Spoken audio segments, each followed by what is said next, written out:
वडिलांचे अंत्यसंस्कार करून परतलेल्या पत्नीचे हात रुमालाने बांधून बेदम मारहाण करीत पतीने तिचा खून केल्याची घटना प्रधानदेवी तालुका शिरपूर येथे 30 जानेवारीला रात्री घडली। संशयित पती फरारी असून त्याचा शोध सुरू आहे। अनुबाई पमा पावरा राहणार प्रधानदेवी असे मृत महिलेचे नाव आहे। तिचे वडील भायला सेनानी राहणार जोगवाडा तालुका निवाली मध्य प्रदेश यांचे 26 जानेवारीस निधन झाले। त्यामुळे ती अंत्यसंस्कारासाठी माहेरी गेली होती। तिचा भाऊ आसाराम सेनानी याने तिला 30 जानेवारीला सायंकाळी 6ला प्रधानदेवी येथे पोहोचविले। त्याचे सासरी प्रधानदेवी येथील असून तो सासऱ्यांकडे झोपण्यासाठी गेला। 31 जानेवारीला सकाळी 6:45ला त्याला बहिणीचा मृत्यू झाल्याचे समजले। त्याने घरी जाऊन पाहिले असता ती मृतावस्थेत एका खाटेवर पडलेली होती। तिच्या संपूर्ण शरीरावर मारहाणीच्या खुणा होत्या। त्यामुळे आसारामने तिच्या मुलांकडे चौकशी केली आणि वाचा फुटली। अनुबाई रिंका वय 10 वर्ष, रायसिंग 12 वर्ष व जयसिंग 7 वर्ष अशी 3 मुले आहेत।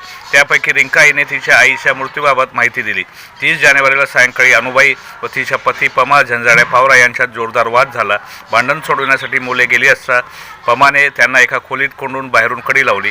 त्यानंतर तो अनुबाईचे हात बांधून तिला नाल्याकडे घेऊन गेला। तासाभराने तिला उचलून आणून खाटेवर टाकल्याचे मुलांनी दाराच्या फटीतून पाहिले।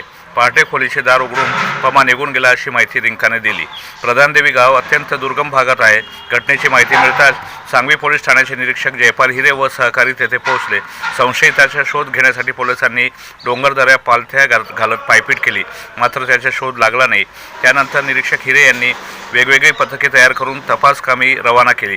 मृत अनुबाईचा भाऊ आसाराम सेनानी याच्या फिर्यादीवरून संशयित पमा पावरा याच्या विरोधात सांगवी पोलीस ठाण्यात गुन्हा दाखल झाला असून उपनिरीक्षक मनोज खचरे तपास करीत आहेत।